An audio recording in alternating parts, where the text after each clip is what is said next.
The people who share our values are so out of touch with how evil the traditional institutions are in this nation, the institutions that they previously have attended, and that they will not only still patronize these institutions, they'll write them big checks, they'll send their kids there, and then they'll come to neighborhood parties and brag about it. And I'll just sit there with my jaw hanging open because I know the love and care that parent took with that kid. I know that kid, 18 years of love and care and values and manners, and you're so proud, but you're so unplugged. You're so not wired in that you send them off to the wolves. And like clockwork, 2 years later, Jesse, I can't believe it. Aiden came home. He's got 20 rings in his face and a Joe Biden sticker on his car. And he hates my guts. And what do you want me to tell you? It's crazy. It's the world we live in now. Joining me now, I love this guy just for the institution he founded. Legal Insurrection is one of the better organizations in this country out there, really doing some awesome stuff. He's also a law professor at Cornell, Bill Jacobson. Bill, the university system in this country, I sympathize with these neighbors, with these friends of mine, because they're proud of their kids. And they went to Stanford, right? I went to Duke. I went to, and they want that for their child because they love their child and they don't understand what they're doing. But man, it's bad. Yeah, well, I've argued for a long time that the university systems throughout the country, there's no one that's worse than the others, cannot be reformed internally, that they have been captured essentially by a left-wing ideology, call it progressivism, call it whatever you want to call it. It's a monoculture at most universities. It certainly is a monoculture at Cornell and all of the Ivy League institutions. And the best proof of that is looking at the faculty makeup.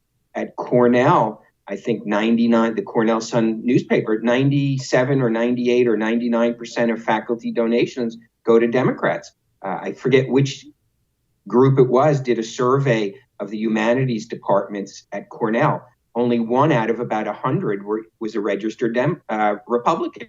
So it's a monoculture. And it's really a problem, and parents don't really understand what they're feeding their kids into. How has this changed over your lifetime in the university system? I understand universities, they've been liberal since before I was born, but they haven't been like this. How has it changed? How fast has it changed?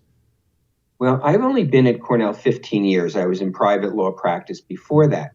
But if you look at the studies and you go back 30 years, you're right.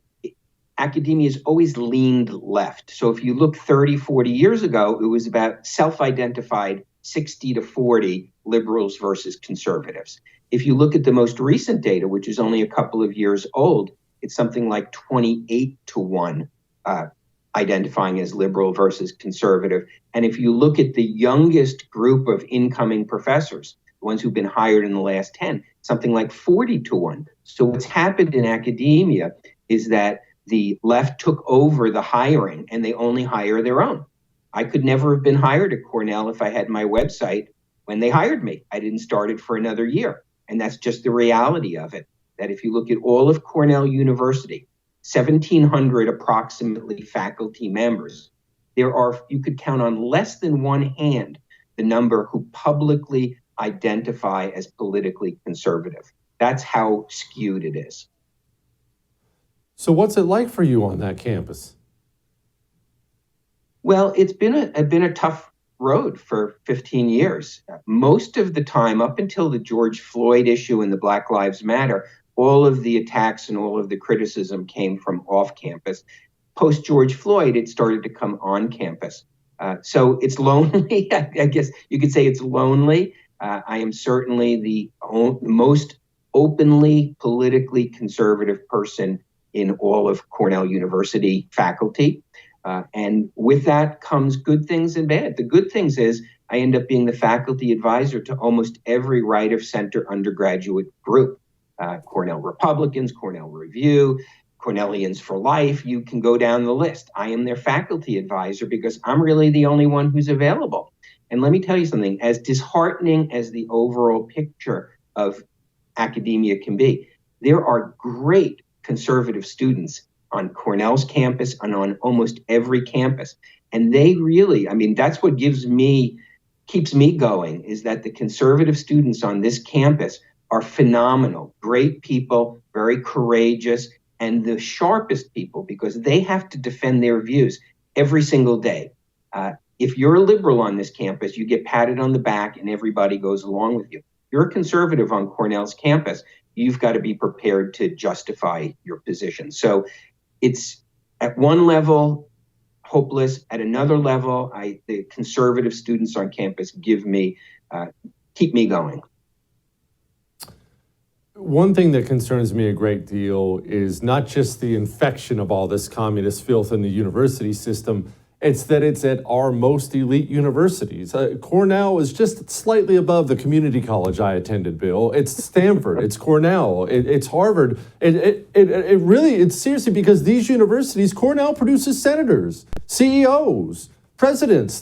The elite universities make the people who do lead our cultural institutions. It's so much more damaging that our top universities carry this filth out there. Well, I'm most familiar with law schools, and it absolutely is true. It's no coincidence that the most recent controversies have been at Yale and Stanford, two of the top three or top four schools.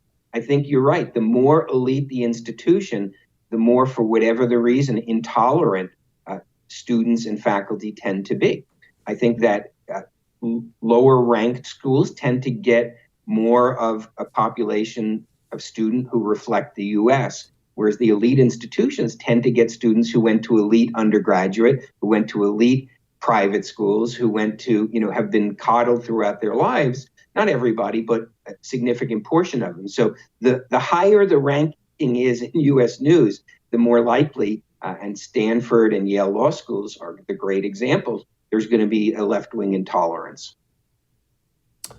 Bill, there's something that concerns me greatly about where I think we're going. I think we're seeing just the tip of this right now, but I'm about to play a little video. It's Democrats saying, well, just ignore the ruling about abortion. Well, here it is.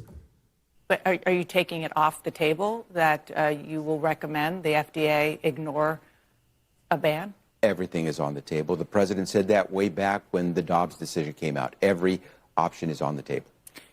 But I do not believe that the courts have the authority to have the authority over the FDA that they just asserted. And I do believe that it creates a crisis. Bill, if we're going into a period of time where Democrats at the highest positions of power will simply ignore the law, I don't think people realize what that means for a country if there is no more law. Well, the only major institution in the U.S. that has not been captured is really the U.S. Supreme Court, captured by the left, I should say. And because of that, there has been a concerted effort to delegitimize the Supreme Court.